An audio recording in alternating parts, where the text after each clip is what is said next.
Okay, we're back here at with our podcast OneLife. Yes. We've got our Let's go. 3 plus also one good-looking gentleman.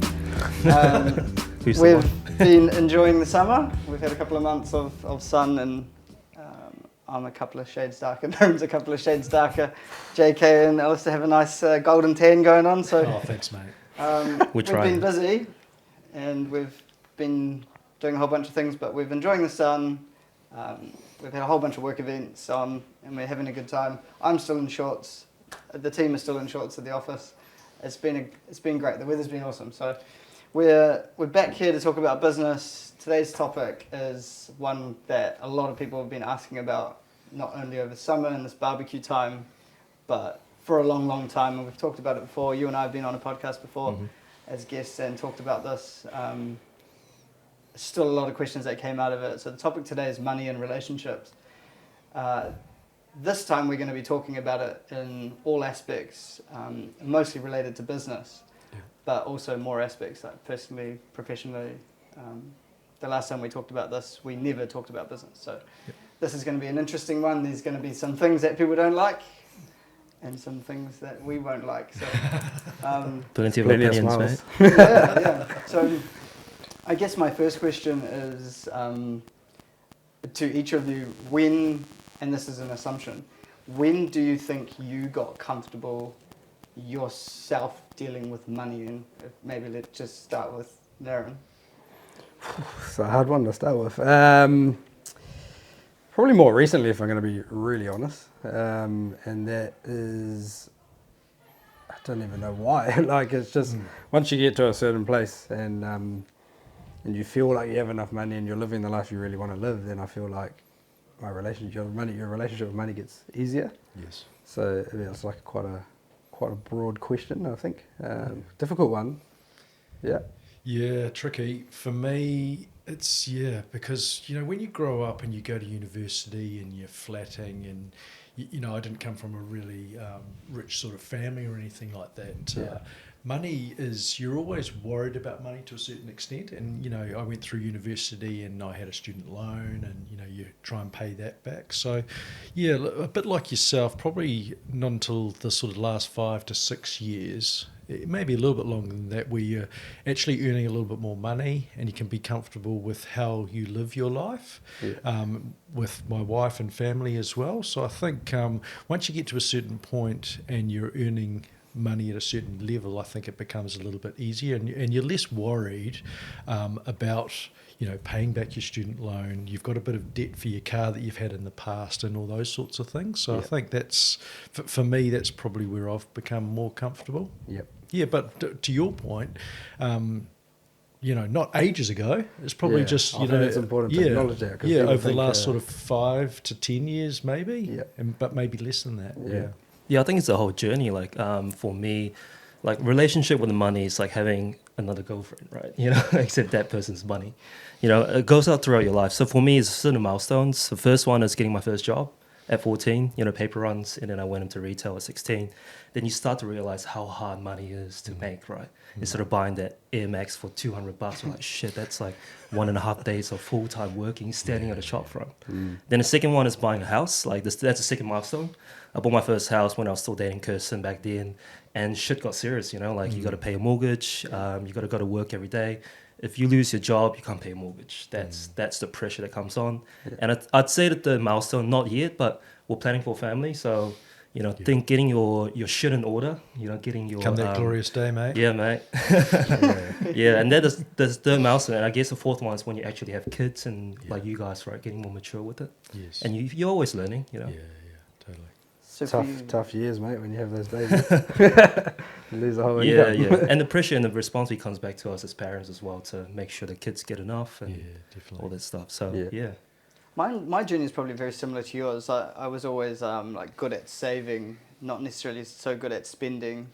And then for me, it was probably that switch, I feel like, was when I had enough money and I had the responsibility and it was all my own decisions and everything. So I think it was when I moved out into my own house, paying a mortgage, and Yeah. I got to then start to have fun with money. I had enough to spend, and Yep. so I got to go and fit out the house and buy a fridge and a washing machine and a TV, and it was like it started to become fun. Yeah. I think that's when I really felt like, okay, and now I understand money. When I got to have fun, so Yeah, but I feel like you're in a tough time, right? If shit gets hard, like COVID times for the last 2-3 years, that's when people really grew their relationship with money. yeah, It's during bad times, like when you see a negative bank account and overdraft, you're like far out, and you do something about it. Yeah. How you react, how you overcome it, how you grow as a person. yeah. Yeah, I think Yeah. if you look deep, a lot of people's relationship with money is to do with how they were brought up and how the Yes. parents treated money. Yes. And so that can mean so many different things for so many for sure. people, like, for people, I suppose. Do you think it's quite negative? Yeah, fuck Yeah, yeah. Thinking People's- about money? People Yeah. and their money behavior is like, I wouldn't say 95% of people don't understand money. Yeah.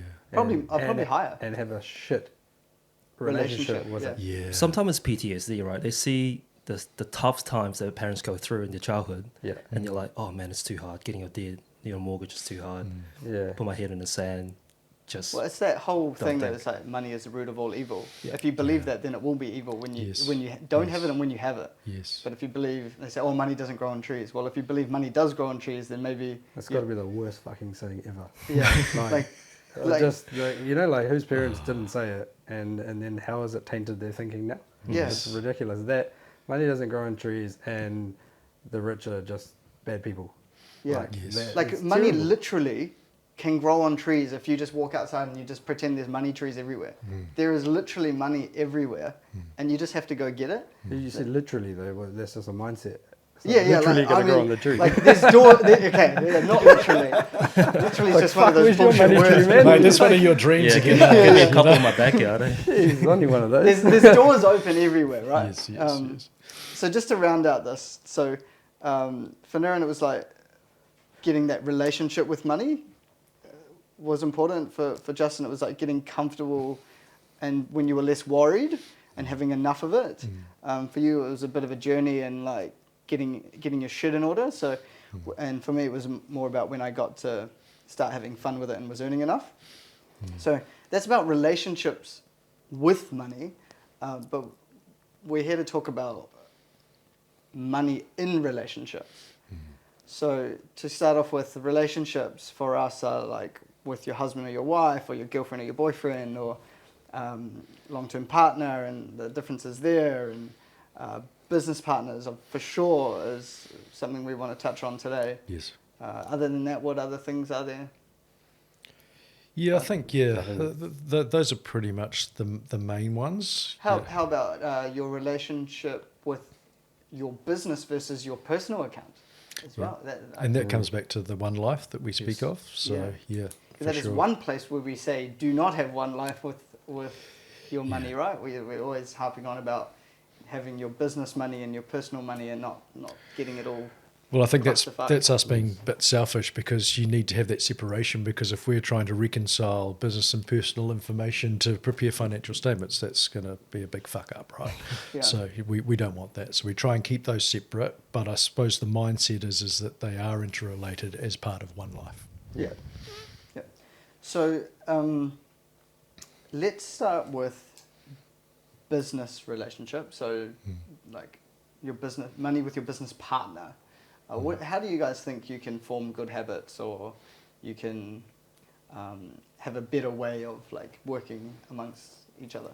Yeah, I might start there just with us, because I think we are, as 4 directors of BetterCo, we're pretty good. We're open and transparent with what happens outside of BetterCo. So if we've got a renovation coming up, or we want to buy a car, or we want to buy an investment property, or we want to invest in the share market, we're quite open and transparent when we have our regular catch-ups. And I think that's pretty good. And it's probably not for everyone, but I think we're the type of people that we share, and we like to share that. So I think for us, that's been an eye-opener for me personally, because I was never a part of that, and I think that's a positive thing for us, because there's no secrets, and if there's anything going on outside of the BetterCo 4 walls, it's open and transparent, and we can talk things through. So I think that's a really positive for us. Yeah, I don't think that's the norm. I think that's very important though, because like if you just go think about, you know, if you got some debt on your books and you're trying to give some security, and it might be your personal home, and you didn't say that, or whoever's doing the renovation go, oh, I need to do a renovation, and then you go and structure your debt in a certain way. When you go back to do your renovation, you haven't told us, you're fucked, because you're never going to get the lending, right? So Yes, correct. actually, like, I mean, just an example, the three of us might be okay, and you are in the company, but personally, you basically screwed yourself. So that alignment is fucking important. Yeah, like if you need to talk about it, I reckon. I think that's key with alignment. Eh? Yeah. Alignment's a great word. Transparency is a great word. It's also like if you think about business partners, right? Like you almost got to have the same beliefs about money to some extent, like values around it. Yes. So like, and it's always going to Agree with change, that. right? You might go and have a baby, so you might go, fuck, I've got more pressure to make more money. So you know, we might go, oh, there's no dividend, or there's no extra salaries this year, and you go, fuck, I really need it. Yeah. So like planning for that is quite important. And that's tricky because everyone's at different stages of their lives yeah. as business partners as well. It's not going to be identical, right? Yeah. I think you nail it. You nail it with your clients really well there, because you always like dividend policy, and there's like it becomes a policy. So when before you go, I'm going to go have a child, you know what you're going to receive, or you know what your base salary is, and if things are tight, then make decisions based on a budget and a forecast. You know it's going to be tight. So like you need to improve your understanding of money, both from the business perspective and then how does it affect you personally. Yeah. I think when you have multiple business owners, because I mean, we're a little bit lucky. We deal with money every day, so maybe our relationship with money and our understanding is maybe a little bit higher, so it's a little bit easier for us to be transparent and have alignment. And we believe in OneLife, so we like overshare everything. I'm going to challenge you on that, because I think we taught ourselves that. Like, yes, we do Probably. accounting and tax, but we actually taught ourselves about money. So, like, for everybody, they can learn that stuff. Yeah, that's Yeah, what I'm because a saying. lot of It's an accountants quite excuse hush-hush. that people will have if you say that and you hold that line. They go, oh, actually, I don't understand money. Yeah, I don't live in Fucking learn it. It's an Like, excuse. it's not that Yeah, hard. correct. It's like It's an it's excuse. actually a very simple And we tool. talk about with our clients all the time. We understand their personal goals, right? Like we always say, any pressure on your personal side, if you can't pay your mortgage, the pressure comes back onto the business. Yeah. You know, you start getting grumpy. You know, you start getting more pressure with your staff to generate more revenue. Yes. So I've seen all some time. bad cases where that has happened Yes. for some clients of mine, and so I know when people have a duo partnership and there's just two people in a business, their separation between business and personal is not as good as when you would have, say, four, because you're accountable to more people when there's four, Yes. three. And what they do is they just like dip into the bank account all the time, Yeah. and they're just willy-nilly taking these drawings. And like if you've got, say, having a kid or you've got more pressure or whatever, and you're just constantly taking out 5K a month, and then all of a sudden the other director or shareholder sees it and it's like, dude, you've been doing this for 6 months. Like, how the hell, what? Yes. You know? Yes. It's like, well, I needed it. It's like my business too. So Yeah. you got to have that alignment, the transparency, and I think it comes down to almost having goals over a long period of time, and sharing those goals. Correct. Yes. Correct. And then separating business life and personal life for money. Yes. And being accountable, not to just the business partners, but to someone like us outside of, so that they can be held accountable. So they're not just reporting to each other as business partners, they're reporting to someone externally is important. It's funny, eh? So we deliver a number of monthly reports to people, and you normally go straight to the balance sheet. If you look at the current account, you can see it moving up and down. But like most people won't ever look at it, and it's like, well, this guy's sucking up the cash, and then you bring them to the number, they're like, fuck, why is that? Like, I didn't take any money, and then the other's like, shit, maybe I took too much money, like there's all that pressure. So like having transparency in your books is probably really important about and a good tool to manage. Yeah. And getting cash. accurate books to look at it too, Yeah. Generally, there is a dominant financial person in a business. If there's like 1, 2, or 3 people, and they might look after it, and that person might feel some sort of entitlement that they're able to take that money, and maybe they're like, oh, I'll just take it for a month and then put it back, and then. Yeah, but I see a lot of horror stories through that way. Like one person's the CFO and the other person's just ops guy or whatever, sales guy. So who looks after your finances at home then? And home. Yeah. Me. But I share it with Kirsten every quarter. So we sit down every quarter. Person. We use the tool called Quarterly Pocket performance Smith. reporting Yeah, man. at home. Yeah. Wow. Practice while you preach. But it's so interesting. So we use because software on called that Pocket point, Smith. is a dominant person in business is also a dominant person at home, right? None of them are talking together about money plans. I see. And go, how do you manage your money? So the same thing happens in business and the personal world. Yeah. It's not right or wrong. And then what I see is most of the time in personal life, it's the females that look after the money. Correct. And the man goes out to work, right? So the man goes out to work, brings in the cash, and he Yes. just thinks everything's all taken care of. Yes. And potentially similar in business. Yeah, and that leads to the discussion around, and I'm sure we've all got many customers in this boat, but it's the husband and wife team, you know, and the husband, don't want to stereotype, but typically is the tradesman. So he goes out, he's on the tools, he's like, you know, the electrician or whatever he is, and then the wife is in charge of zero processing, GST returns, all of that sort of stuff. You know, I am stereotyping, but it happens, right? But it does happen. Look, it's just no, I don't. But I think it's a necessity, and it's just the way that it works for those people. But is it working? Sometimes I try and get the lady, if you like, to actually get off doing that, and we'll take over some of that, because she's probably taking care of the kids. And I know I'm stereotyping again, but this is typical, right? This is typical. They just get thrown a problem. The problem is that there's no one to do the bookkeeping. Correct. And there's no one, you know, it's there's a cheaper to one-man get your band to wife begin to- with, and they're employing, and then they're getting busy, and they're like, who can I get to do this? Oh, I'll just get my other, whoever's, I'll just get my partner to do it. Yeah, so Yes, you got two yes. highly skilled people. One's doing bookkeeping, one's going out and doing the skilled work. Whereas if they were both doing highly skilled work and outsourced bookkeeping, Correct. Yeah. then wouldn't it be We- better we- off? yeah. Like, you think bigger? Correct. Get an expert to do it. And that's the reason I would challenge. Because it's going to that be more structure. accurate. It's going to take up less of the person's time at You can home. do it way so- quicker as well. yeah. We're doing it for you. for our Well, you, whole when you think lives, about it too, so you go into a meeting and you're like, both of you, like, you're both on the same level now. It's not like you how many meetings you go to and it's like, oh no, we got heaps of money, it's no problem. And then the wife looks at the Yeah, husband I and love goes, that. In a what? It's meeting like, yeah, where- but I just did like 80 hours last week. Surely there's plenty of money. It's like, fuck. But he's got no idea. Yeah. When you And ask she's them got the she's got all the question in stress, meeting, but and she then can't have the the conversation. Correct. Yeah. It's like, oh, we got 100 grand in bank account. So sweet. It's all for tax. Yeah. Yeah. But having said that, there are some examples of where it works very, very well. And I wouldn't even rock the boat, because it actually works really well. And they enjoy both roles, you know, both partners, or I think- both husband and I- wife. yeah. So I think we shouldn't judge on how people run their businesses, because sometimes it works, but sometimes it just doesn't. Yeah, I think in the small cases it works, but I would challenge people to change the way they do it, because it's not fair.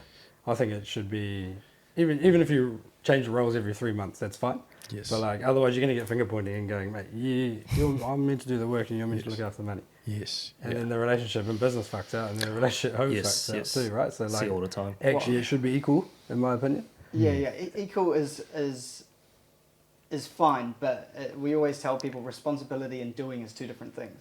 So someone might be doing, so to be stereotypical, if it's the wife at home that's doing it, do it. But it doesn't mean that the person who's working in the business can just abdicate from that responsibility and be like, it's your problem, Correct. miss. Yeah. You know, like There's still some responsibility. you might have the responsibility at home every 90 days to just manage the money, doing. But Kirsten is still responsible to have a look at it every now and then, Correct. and then be at that I force her 90-day to. I'll catch say, up. hey babe, let's sit down. Let's book on an hour. I'll show you what I've done with the spreadsheet or pie charts or whatever thing. This is what we're at. Our mortgage rate's going to double. You know, this is what's going to happen. We're not going to eat out anymore. That's the plan for next year. Yeah. Yeah. Less holidays. Yeah, as long So, as you collaborate, right, and you Yeah. you talk things through, and you both ask each other questions around Correct, things. That's the way to Same do it. team. Yeah. Same Yeah. team. Well, I OneLife. think that's really good practice though. Like, you actually having the conversation. Like, the conversations are not being had amongst. Yeah, I immediate see a lot of families. couples. The They're vast so majority of Including people. business. so me and you, which is Yeah. doesn't sit right with my culture and my background anyway. Like let's say the husband makes 300 grand a year, Yeah. the wife makes 50. All right, all the money goes into the husband's bank account, Yeah. and they pull together 50% of the bills together. So he gets all the excess money, and he buys nice things, and he buys nice stuff. Yeah.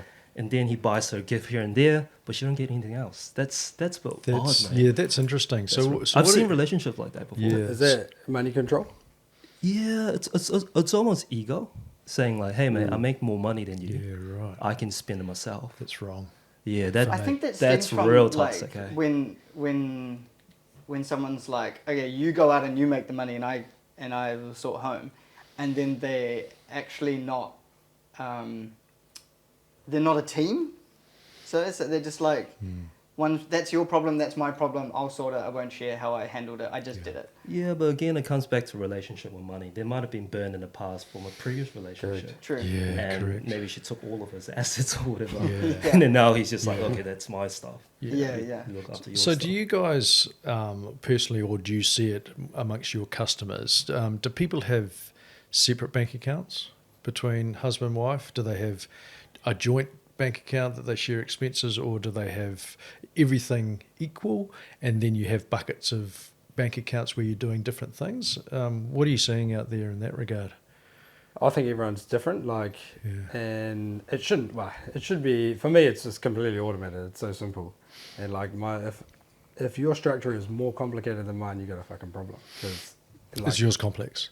no, it's simple, but Right. I see other people's systems that are more complicated. But like I've got different affairs everywhere, right? So like it could be seen as a very complicated system, but if I Yes. can make it more simple, Yes. then, and I see yours, and I'm like, fuck, why do you have like 10 bank accounts? Yeah. And like, why are they everywhere? Like, it just doesn't make sense. So, Yeah. People do overcomplicate basic banking. yeah, oh, just Yeah. ridiculous. Like even paying off your credit card, like transferring the money physically into the credit card when you just hit a direct debit should just go out, like, you know. Yeah. Yes. And if you can't afford to have the direct debit going out, then you shouldn't have the credit card. Yeah. But everyone hangs on to the credit card, you get air points, which is a bloody scam. Correct.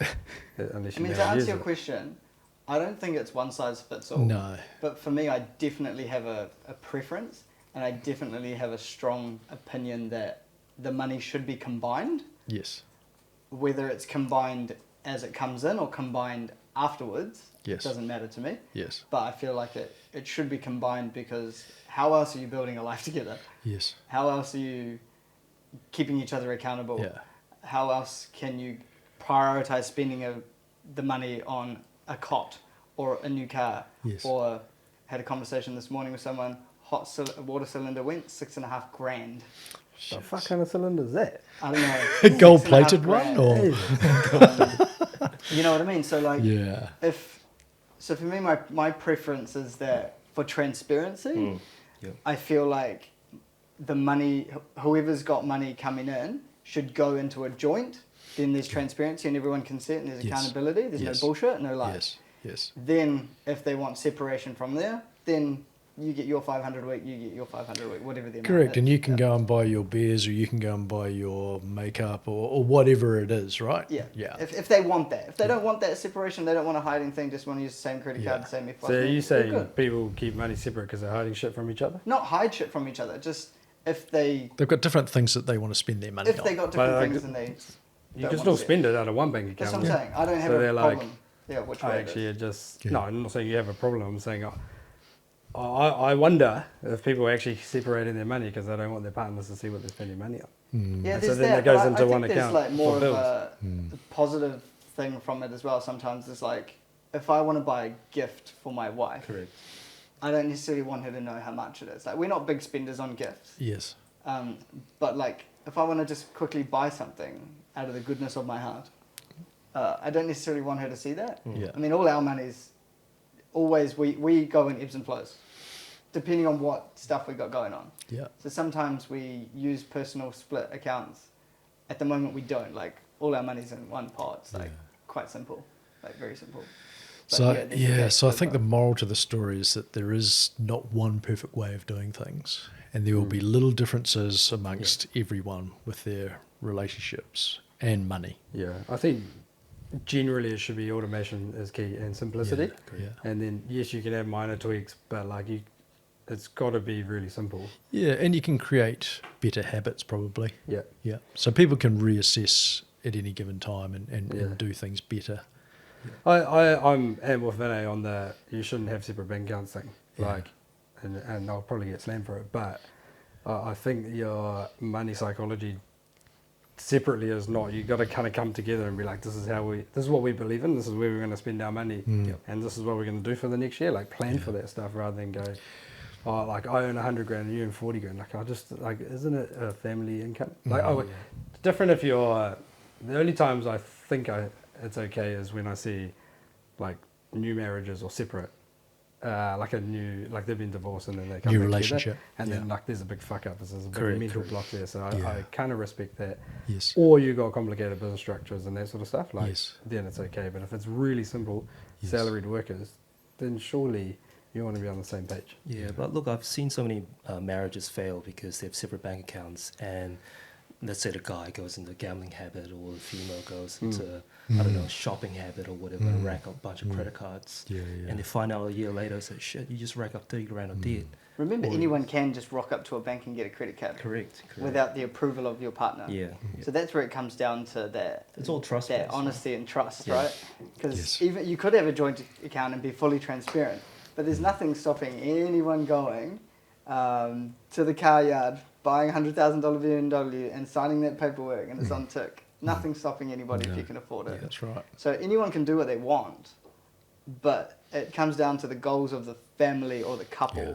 of what they're trying to achieve. Because if your relationship is that you just do what you want, then it doesn't matter if you got a joint account or you got a separate account. It nothing's doesn't gonna matter if help. it's money or not, right? It goes into all aspects of your relationship. How you spend your time, Correct, for example, correct, right? Yeah. Yeah. So the most unpopular opinion is whether my money's my money because I earned it, or my money's your money and your money's my money. Yeah, I think you've hit the nail on the head, and I think we've talked about this in our prior podcast, is that personal budget and the joint goals amongst a family is so important. You know, because if you don't have that, you're leading blind, Yeah. and you don't know what you're aiming for. You know, So I think, are you pro my money is your money is my money? I think if it forms part of the personal budget and the household budget and your goals and objectives, then yes. Yeah. Yeah. Are you pro my money is your money is my money? Yeah, for sure, for sure. It's my culture as well. Like, Yeah. you don't really go date an Asian girl and say, hey, look, let's do a separate thing. She'll probably leave you. I mean, you go into a relationship and a marriage in absolute good faith, you know. And to your point before, if it is a new relationship, there may be some issues there with which you can work through. But if it's your first relationship and you've just been married and you're going forward, then that's probably best practice for me. Yeah. Yeah, but talking about relationship, do you guys like, and money and separation, do you guys believe in prenups? I think there is always a case for it, especially in New Zealand. Mm-hmm. But you go into a relationship expecting it not to end and that it's going to be like Correct. that forever. So that's why whenever someone has that conversation right up front, it just goes down like a lead balloon. You know, it's gone. Oh, yeah. It's like, Yeah. how are you thinking negatively already, mate? Yes. You know, yes, so yes. Yes. I'm pro prenup if there is like family money, like if Gotcha. it's pre-generation money. I think, or existing assets from like a previous relationship and all of that. I think, you know, if you've built up, you know, an extreme example, a wealth of 10 to 20 million, say, and then you're just getting into a brand new relationship. Do you think it's fair that there's not a prenup in that example? I don't know. I don't think it's a matter of fear, but I think it would be wise to do that. We just know what happens in the world when someone has $10 or $20 million. Yeah. I'm absolutely pro. Like, and like lucky for us, I didn't have to. Well, not lucky. I didn't have to have that conversation because we're both broke going into marriage anyway, in relationships. So I was like, Yeah, there's probably all four of us, right? And I was like, okay, so Well, it didn't most matter. people, let's be honest. Yeah. Come on. But I wouldn't mind 10 see mil. the reason I'm pro is because I think it's not the contract itself; it's the conversation Yes. that you are leading into a good relationship to be like, hey, it's okay to talk about this stuff. Like, Yeah. and it's not Open and it's not a transparent. negative thing. It's like, oh, I've got this, you've got this, blah blah blah. Let's just sort this out while things are good. And we're not saying it's ever going to turn to shit, but let's just say with the shareholders agreement, you don't do it on the basis it's going to end. Yes, But you yes. do it when things are good. So then when it does happen, actually you're not going to ruin any more relationship or any like, you know, like I said, I think it's just a At the conversation. start of getting married, and like afterwards, like appendices. This is how we're going to handle our money. Yeah. one joint account. You know, it's like there's the format. for the Start a next- service Oh, like yeah. come on, mate. Where's the romance? But I think that is Bloody it's a accountants. bloody good question. And I think that's exactly why people don't have prenups, is because they can't have the money conversation. Correct. So they're hard more conversation. scared about the It's conversation very than hard. the agreement itself. Yeah. The agreement itself is pretty basic. Yeah. You had this pre-relationship, I had this. Yeah. If something happens, you take this and I take that. Like, what's so difficult about that? Yeah. But remember, a lot of the times it's not the actual, couple or the person. It's like parents, right? So Yeah. before they get married, the parents will just send the wife or the husband, Oh, it's a shocker. mate, here you go. Here's a fucking prenup. It's a You shocker. can't take our family shit. Yeah. Like a week before the wedding. Yeah. What are you gonna do Yeah, then? yeah. A week before the wedding is pretty dumb. Yeah, but That's- that's not that's conversation, crazy. is it? Yeah, That's but I just think those contracts, and we've talked about a shareholders agreement or whether it is a prenup. Mostly, you're looking at worst case scenarios, right? So what if something happens to one of you? So Yeah. you're going to have a will, but that'll form part of that contract for a shareholder as well. Yeah. So I think you're looking at worst case scenarios, but I think your point is valid. Is that having an open conversation about money is so important. And so many Kiwis just are scared and do not have that conversation. Yeah. So how do you become unscared to have the conversation? Like, it's obviously a thing. Yeah, well, I think by people listening to this podcast for a start, Yeah, more education. and for us as business owners and believers in the OneLife mantra, that we talk to people all of the time about it. I think it's about being educated and then doing something about it. Like, you have to be proactive. I have a lot of conversations with new clients who are single, and we're setting them up now. Because I'm like, you're going to need it at some point. Yes. So we're just setting their lives up. I've been through it. I can tell them. Yeah. I'm like, I was single here. I bought a house. I did this. Partner moved in. Got married. Kid, this, that. So there's like, there's a roadmap. Yes. For when things go the way they've been going for hundreds and hundreds of years. There's a roadmap to sort all this. And so if you educate yourself, you just follow the roadmap. Yeah. But if you don't educate yourself, it's still not too late. Yeah, but I think they should start in schools. Yeah. They should start with our start kids. I knew that would get you. Don't fucking start me. And You're right. but it's easy for us to talk to our kids about money and getting them used to money. But shouldn't it be something that they teach from a But very, the hard thing very is young it's age so at school? opinionated, right? So you might teach a bunch of kids to say, okay, prenup's okay, and half the parents are going to Oh, come look, back I and wouldn't fire start back at on you. 5-year-olds with prenups, mate. Yeah, not 5-year-olds, like high school kids. Yeah. So it's quite opinionated. And it's all based on your personal background. That's why I think schools stay away from that stuff. Yeah, but starting at a low, and I know you've got heaps of views here, mate, Yeah. but I think just starting at a real low level and saving some money. Yeah. So getting used to how they use their money, so whether they save some, spend some, give some away, and just getting used to how they use money and getting used to it. Where a lot of kids don't have any access to money either until they're a little bit older. So I think giving people, young kids, access to money is good because they're getting used to it. Yeah. Come at me, mate. Nah, so I'll be reflecting on that because I was of that opinion, be like, schools should teach this stuff. And then I was like, why are they not teaching it? Oh, it's because schools are run by government organisations. And then I was like, and then most people, like 95% of the country will go, oh, get the schools to teach it. And it's like, oh, why should the school teach it? It's because you don't know it. So the parents don't know how to teach it. So they go, oh, just put it in the system. That's all good. Pay the taxes.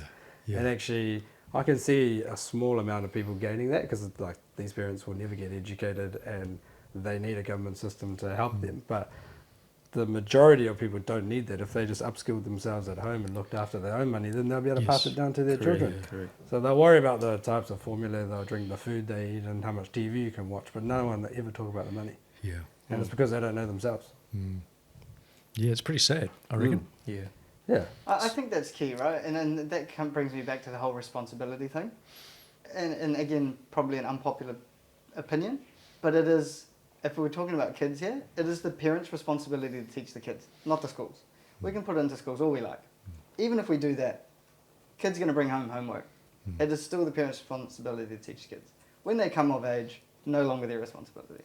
Yeah. But if we want to teach them, then it's our responsibility to teach our kids what we want them to learn. Yeah, but there's no excuses these days. There's so much resources online. 100%. TikTok, Yeah. YouTube, Google, Yes. sorted.co.nz, Money Man. So you just, watch the stuff, learn it. Yes. If you're too lazy to learn it, it's on you. Yeah, see one, teach one, right? Yeah. See one, do one, teach one. I think it's quite a deep thing though, eh? Like it goes Yeah. into people's it Mm. really hurts them. So like it's Yes. actually, they can read a book and learn some stuff, but it's like actually if you peel the layers away, it's like fuck, something really affected them somewhere along the line of money. Oh, and across generations. Yeah. It's Yeah. not just this current year that we're living in. It's probably from generation to generation. Yeah. There's been this fear of money. Mm. Correct. Fuck, I love money. I don't know why people are scared of it. Like, it's such a good tool. Gives Well, you that's fucking why I freedom. opened with that question about like, what's your relationship? And when did you get comfortable with it? Because I said I made that assumption that we're all comfortable with it, right? Yeah.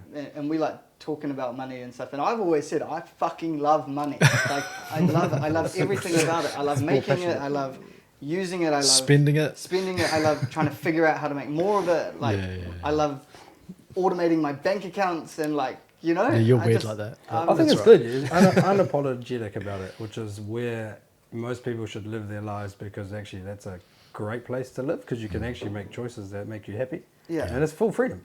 It's full freedom for me because I don't give a shit. Because it's not like I have spend it stupidly, you know? I'm just saying I like the cycle of money and the psychology, like everything about it. It's one of the 3 freedoms, right? Time, mind, financial. And then you can say that you love money, but then it all comes down to your personal values too. And so, what do you actually do with it? Like, Do you help others with I'm quite generous, so I like to give money away. I Yeah. like to spend my own money too, but I also like to save it for my future Yeah. generation. So, like, everyone's got their different thinking about Yeah. it and how you use it, but it shouldn't be. Well, like what negative. Jerry just said before, which was with the kids thing, the save, spend, give. Like that's really important to teach from a young age. Yes. Like I think it's What's the book? I read that book. Oh, was there a I told book? you. Yeah. with the Barefoot Yeah. Investor. Barefoot Investor. Yeah. There's Easiest plenty of book good to read. books, right? Easiest Yes. book to read. Yeah. Yeah, like if buckets is a really good thing to use, right? So I call them buckets. You can call them whatever you like, but buckets of how to use money is really important. So teaching kids, you have 3 buckets, and that's it, or 3 money boxes, or 3 jars, and Yes. literally give them the bucket or Yes. tool. You're like, okay, all your coins that go in here, you have to save that. You know, you have to spend this one if you want a teddy bear or whatever. If you want to have a fight with me at the shop because you want a $5 donut, chocolate donut, and you've just had something else. But if you want to have a fight with me, and this literally happened to me, I said to Desire, if you want that donut, it's coming out of your money box. And she was like, okay. I was like, well, that didn't work. So I was like, cool, you buy it. Here's my card, you pay for it. When we get back home, you got to give me the $5 out of your money box.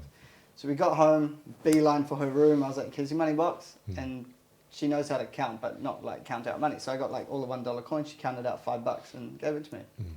The next time we went to the takeaways and she wanted a bottle of water, and it was a little bottle like this, and it was $5.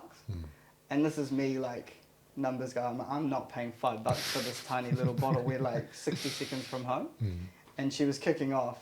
And I was like, cool, if you want it, you buy me one. You buy me one of the drinks, whatever I want, and all of that money's coming out of your money box. Reply, okay. Oh, man. Again, So that's just, yeah. obviously it's too young to understand the value of Yeah. money, right? Yeah, So But once they have a job, and No, they but I say, think "Oh, having then those that's right." conversations Yeah. from that early age, even though she doesn't fully understand, is Yeah. perfect. Yeah. Yeah. It's I repetition. think, Because she's got to learn to spend her money, not just like one money box and then nothing happens to it. She's got to learn that, I bought something and I've spent it. So it's like, totally. for her, she's only 3, so Yeah. that she doesn't have a save bucket that she knows of. Yes. Can I give you a scary fact? So you spoke about give, spend, save, right? So then there's invest as well. And so I did this numbers the other day, and it's fucking outrageous, right? So if you put child's born, $1,000 in the bank account, and it's either $100 a week or $100 a month, whichever number it is. And then if you invest that, and let's say you got a 7% average return, and $250 on their birthday, you did it for 18 years. Do you know how much money that would be? Yes, it's about $1 million, isn't it? No, that's not that much. No. It's 70 grand. Yeah. I think is around the number. Yeah. If you hand over that bank account or the shares or whatever the hell it is, the investment to your child at 18 and be like, here you go, 70 grand. Yes. All I did was a small thing. You continue it. If they continue it to 65, I think it was $7 million. Oh, wow. Yeah. Wow. So if you've just Fucking given them 18 years simple. of proof that this is not that hard. Yeah, so don't change it. Just Correct. $100 a week, $100 a Correct. month. Well, I can't remember which one it is. The calculation might be slightly off. But the fact is it's going to be 70 grand and then 7 million Yeah. by the time you're 65. Do you think 18 is too young? Man, I was a little shit at 18. I would have spent the money. Yeah, I mean, you've got to... So I have, Oh, I you have a tool to fix that. It's because I've got some clients that we're trialing a few things with the kids and stuff. Yeah. And I've got some other clients that kids are growing up. So the tool we're using for them is if you save or invest, Yep. the parents are matching it. I see. It's like a GP Oh, saying. right. Yeah. So Yeah. the parents are actually matching it. Well, they have means to do so. Mm. Yeah. But if they don't invest, the parents are giving them nothing. Yeah. Yeah. See, Oh, I it's don't an care. education I'd hand it process over still. at 18. Mm. You fucking lose it. Good luck. Because they're Yeah. only giving it. I'm not going to give you 70 grand again. Yeah, Like, you know, like hopefully by then I've taught them some stuff. Yeah, but totally. If you've also a educated great- them throughout great that life time. lesson. Like, it's your Yeah. life now, man. It's Yeah. not Yeah. mine. Yeah. Yeah. Like, I might have money. I don't know what you're going to do. But Yes. don't go and waste Yeah, it. yeah, Like, correct. at least it with out some 10 years education, they might be... It's like And I- Shaquille O'Neal. He says to his kids, he's like, you don't walk around telling anybody you're rich.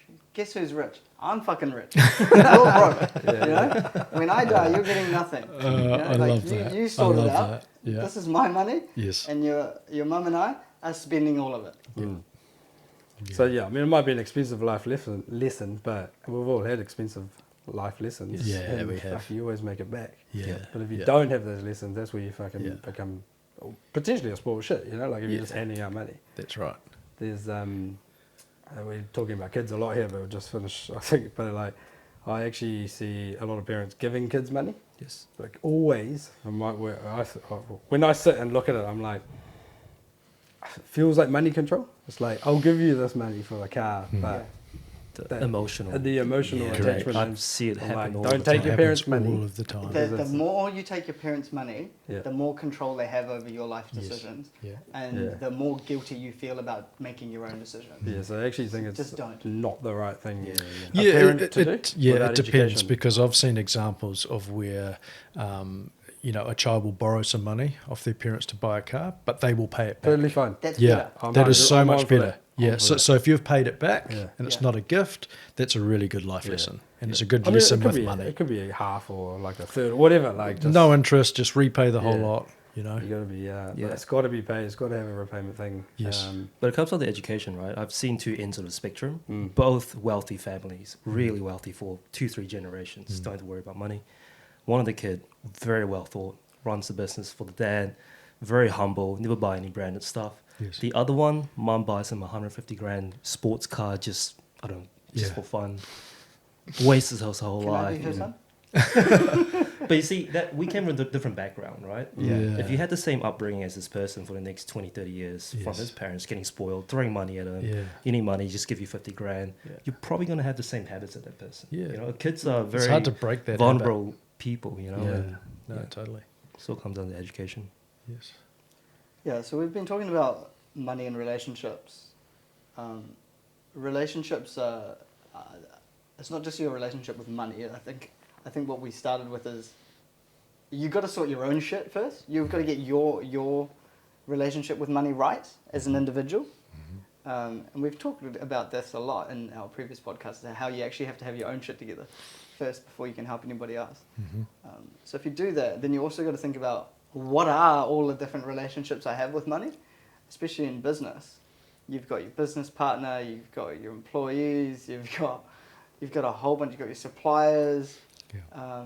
you've got your customers and how they pay you. Like, just to give you an example of how bad some people are with money is, they invoice late, and then the customer pays late, and they don't chase. To me, that's poor money management. Yes. And you having no psychology around money and probably avoiding the conversation, right? Yes. About money. So get your shit together and you'll probably invoice straight away. You'll chase the day after it's overdue. Yes. And you'll add that finance fee or that late fee. Yeah. You're entitled to do that as a business owner if you have those in your terms. The other place is your family, your kids, your partner, and all of that. Be very conscious about an individual's background, not just were they poor or rich, but have they been burnt before in a previous relationship, Yes. and maybe that's why they want a prenup, or that's why they want to hoard their money separately and they always have a separate bank account. I know a lot of ladies these days who are saving money from a young age and keeping not a rescue fund, but they want that independence. They want it from an early age, and they want to walk in as an independent person, Yes. and they always want that freedom, which I think is really important too. Yes. Everyone should have that money so they don't feel trapped Yes. in a relationship. Yep. Which is quite hard to do. And so we also talked about education. It's everywhere. You always say, just YouTube it. Yeah. You can learn Yeah. anything on YouTube. Yeah. You're sitting in the car for 10 minutes, jump on TikTok, search how to manage money, done. Done. Yes. Right. I think No it's excuses. proactive, right? You got to be proactive because it's out there. You just got to find it. Yes. So just before this podcast, I Googled, sitting in this seat, how to manage money with your new partner. That's what I Googled. First thing that comes up is sorta.org.nz's page, and it's so good. The information in here is like cracking. It's simple stuff. It's like planning Yes. your future and money together. Number one, growing wealth together. I always tell people that there's a difference between income and wealth. Nobody knows it, but it's like tells you. Setting goals together, how to share expenses, compromise, and you'll get the best results. It's like just read some shit, and you'll get good with money, I think. Yeah. But compromise and transparency and setting goals. Yeah. The things for me is you've just said, so being open and transparent with money, and it doesn't matter whether your relationship with money is with your business partner, your wife, or home life, having goals and objectives across both of those are so important. Yeah. You know, a lot of people don't have goals or even a vision. They don't even know what Personal, the future you looks mean? like. Just in general, Yeah. business and But- personal. yeah. True. So it's hard to link money behaviors to when you don't have a goal or a vision. Yeah. And like even people's like vision of their personal life is so small. Yeah. It's like, oh, I want to go on a trip every year. Sweet. Where you going? Don't know.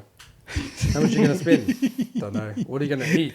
Don't know. How are you going to afford it? So why do you want to Don't go on a trip? Where are you going to sit on the plane? Like, Yes. like the vision is like, oh, we just know we want to go. It We needs get to this be feeling. specific. Specific. Like, Yeah, that's Probably right. grinds your where you're gears going, how as a much you're gonna futuristic spend. person. Yeah, I mean, I suppose that is something. Obviously, I'm the futuristic guy, but so Yeah. yeah, but I find it like such a poor way to live.